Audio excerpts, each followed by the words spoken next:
Hello बच्चों, welcome back to my YouTube channel. आप कैसे हैं? आशा करता हूँ अच्छे होंगे, स्वस्थ होंगे। जैसा कि आपने हमारी पिछली वीडियो में देखा कि हमने टेंस किसे कहते हैं और टेंस कितने प्रकार के होते हैं, उसे हमने पढ़ा। अब हम इस वीडियो में पढ़ेंगे प्रेजेंट टेंस। प्रेजेंट टेंस कितने प्रकार के होते हैं, इसके कितने भेद होते हैं। तो चलिए हम इस वीडियो को स्टार्ट करते हैं। देखिए, प्रेजेंट टेंस के प्रकार। प्रेजेंट टेंस मुख्य रूप से 4 प्रकार के होते हैं या इसके 4 भेद होते हैं। जैसा number 1 present indefinite tense, number 2 present continuous tense, number 3 present perfect tense, number 4 present perfect continuous tense. तो इसमें प्रेजेंट इंडेफिनिट टेंस में भी 3 भाग होते हैं। जैसा कि इसमें साधारण वाक्य, निगेटिव और प्रश्नवाचक 3 शब्द आते हैं। तो यह साधारण वाला है और इसमें प्रेजेंट इंडेफिनिट टेंस का डिफिनेशन है, इस वाक्य के अंत में मुख्यतः ता है, ती है, ते है आदि शब्द आते हैं, उसे प्रेजेंट इंडेफिनिट टेंस कहते हैं। जैसे किसी वाक्य में अंत में ता है, ती है, आता है तो उसे प्रेजेंट इंडेफिनिट टेंस कहते हैं। इसमें नकारात्मक वाक्यों के साथ डज या डू का प्रयोग करते हैं। इसकी हमने एक ट्रिक बनाई है, जैसे कि subject plus main verb plus मुख्य क्रिया में मतलब यस या ईएस प्लस ऑब्जेक्ट। तो चलिए हम आपको एक एग्जांपल लेकर बताते हैं। तो देखिए, यह एक एग्जांपल है, जैसे मैं एक पत्र लिखता हूँ। तो देखिए, इसके अंत में ता हूँ या ताती आता है तो यह प्रेजेंट इंडेफिनिट टेंस का टेंस है। तो इसका हो जाएगा I write a letter. I write a letter. और दूसरा है, देखिए, या बहुवचन के लिए था और या एक वचन के लिए। वह स्कूल जाती है। जाती है मतलब एक, जाति मतलब लड़की है, लड़की के साथ सी का प्रयोग होता है। तो सी गोज टू स्कूल मतलब वह स्कूल जाती है। She goes to school. तो ऐसा कि आपने देखा। अब प्रेजेंट इंडेफिनिट टेंस में जो नेगेटिव सेंटेंस आते हैं, नकारात्मक वाक्य, तो उसे कैसे लिखेंगे? तो देखिए, निगेटिव सेंटेंस बनाते समय ही सी इट सिंगुलर नंबर मतलब एक वचन तथा singular number he see it के साथ डज नॉट का प्रयोग करते हैं और आई वी यू के साथ सिंगुलर मतलब बहुवचन के साथ डू नॉट का प्रयोग करते हैं।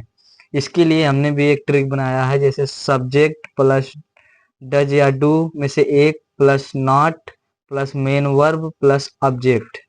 जैसे अब देखिए, हमने एक उदाहरण लिया है, वह पुस्तक नहीं पढ़ती है। वह पुस्तक नहीं पढ़ती है। तो यह एक लड़की है और लड़की के साथ सी। सी एक वचन है, डज का प्रयोग करेंगे, उसके बाद नहीं का नॉट, पढ़ना का read the book. She does not read the book. जैसा कि देखिए, यह एक निगेटिव सेंटेंस। आपको हम आगे चलिए दिखाते हैं। देखिए, एक एग्जाम्पल हमने और लिया है, उसके बाद हम आपको पूरा बताते हैं। जैसे ये देखिए, बहुवचन का एक एग्जाम्पल है। तो देखिए, तुम स्कूल नहीं जाते हो या तुम स्कूल नहीं जाते हो, या एक बहुवचन का सेंटेंस है। जैसे तुम की स्पेलिंग होती है यू और बहुवचन है तो डू का प्रयोग करेंगे। नहीं है तो नॉट का गो माने जाना, इसके साथ गो टू लगाएंगे और स्कूल की स्पेलिंग स्कूल। तो इस प्रकार हो जाएगा you do not go to school.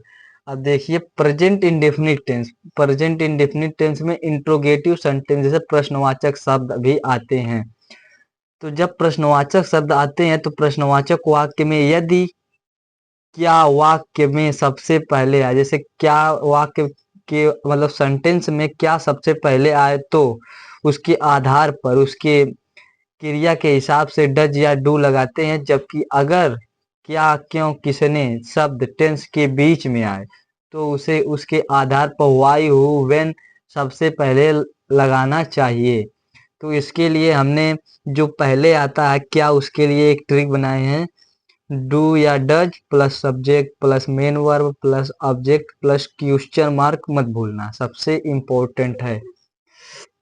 इसका देखिए, क्या वह रोजाना स्कूल जाता है, या ये मतलब एक वचन करता है, और क्या सबसे पहले आया है, तो इसके बाद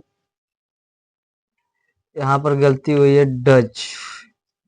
does he go to school daily, does he go to school daily plus question mark. अब जो क्वेश्चन बीच में आते हैं, क्यों, वाई, क्यों, व्हेन, ये सब जब बीच में आते हैं उसके लिए भी हमने एक ट्रिक बनाया है।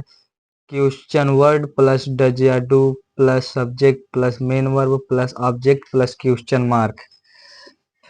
तो इसके लिए हमने एक सेंटेंस उदाहरण लिया है, जैसे वह रोजाना स्कूल क्यों जाता है। देखिए इसमें क्यों बीच में आया, जिससे हम अंडरलाइन किए हुए हैं।